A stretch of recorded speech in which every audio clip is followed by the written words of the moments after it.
안녕하세요. 오늘은 두 번 세놓는 전전세와 전대차에 대해서 알아보겠습니다.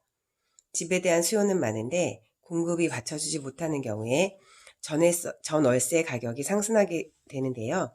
이렇게 되면 내 집이 없는 사람들에겐 큰 부담이 될 수밖에 없어요. 그렇다고 밖에서 살 수는 없는 노릇이니 방법을 찾아야 하겠죠? 그래서 오늘은 이러한 상황에서 저렴하게 세를 사는 방법에 대해서 알아볼까 해요.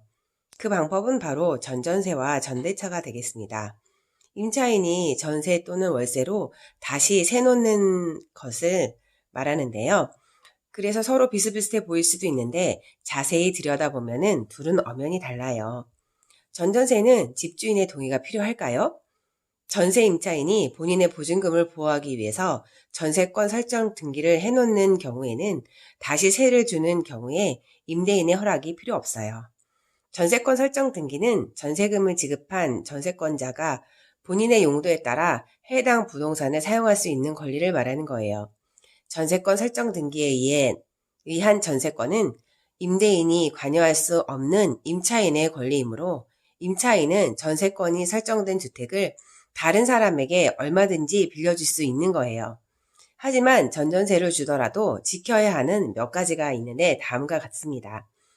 전전세의 보증금은 기존의 전세 보증금을 넘어서는 안 되겠어요.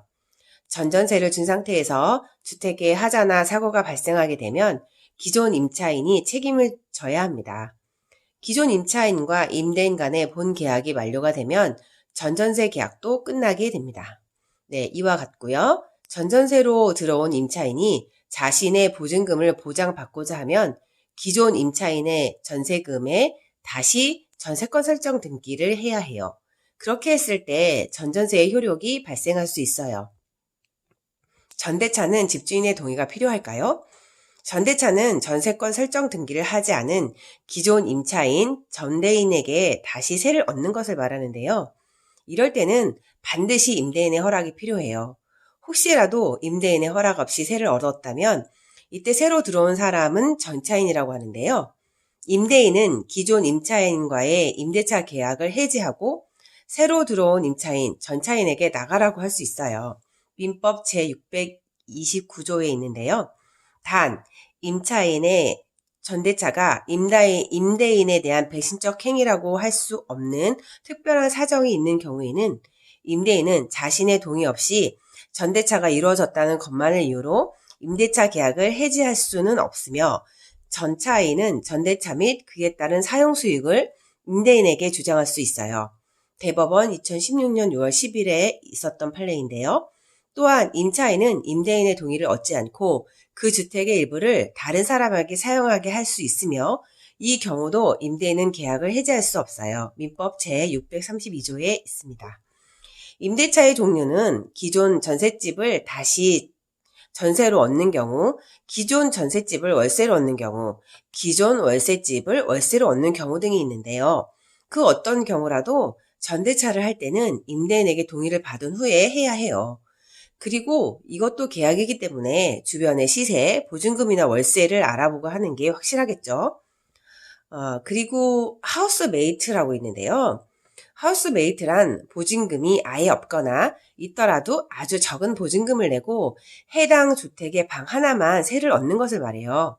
줄여서 하매라고도 불리는데 돈이 부족한 직장인이나 대학생들 사이에서 인기가 있는 방법이에요. 그리고 해당 주택의 월세를 n분의 1로 나눠 내기 때문에 전전세나 전대차에 비해 경제적 부담이 훨씬 적은 게 장점이 되겠어요. 단점도 만만치 않은데요. 프라이버시 침해나 식료품, 생필품, 각종의 공과금 등을 구체적으로 정하지 않으면 분쟁의 소지가 다분히 있겠어요. 이성 함해를 구하는 곳은 무조건 좀 피해야 되겠죠. 목적이 불순할 수 있기 때문인데요. 함해 계약을 할 때 기존의 임차인이 맞는지 꼭 확인을 해야 돼요. 임대인을 통해서 확인 후에 계약을 진행해야겠습니다. 함해는 일종의 전대차라고 할 수 있어요. 따라서 함해를 하려면 반드시 임대인의 동의를 받는 거 잊지 말아야겠어요. 쉐어하우스라고 또 있는데요. 함해와 비슷한 개념일 수 있어요. 화장실과 주방 등 공용 공간을 함께 사용하는 공동 주거 형태를 말하는데 이용 형태가 좀 다양해요. 공동 공간만을 공유하는 플랫 쉐어, 방까지 공유하는 룸 쉐어, 대문만 공유하고 집을 따로 구분하는 하우스 쉐어까지 여러 가지가 있겠는데요.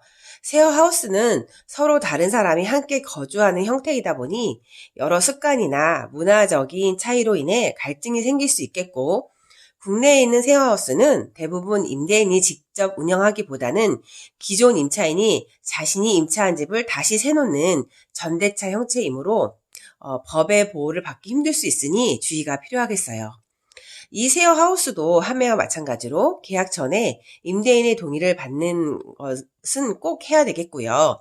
또한 전문 업체나 지방자치단체나 공공기관이 위탁 운영하는 쉐어하우스라도 명성만 믿지 말고 임대인의 동의 여부, 또 업체가 임대인에게 지급하는 보증금의 액수, 또 쉐어하우스의 방 개수와 보증금 총액을 꼼꼼히 확인 후에 계약을 하시면 좋겠습니다. 이상 마치겠습니다. 감사합니다.